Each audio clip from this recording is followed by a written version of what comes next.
Ayan, may pa ganun-ganun pa siya ng ilaw. Ganda. Ganyan dito kapag may ginagawa sa public. Ayan. Gabi ngayon, 9:25. Ayan, may sign siya. Kikita mo yung araw na yan na ilaw. Ayan, tapos sa dulo may paganon pa siya, oh.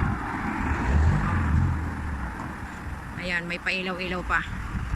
Ibig sabihin hanggang doon yung ginagawa nila. Gabi ganyan. Diba, ang galing ng mga sign nila. Hindi basta-basta makaka-aksidente.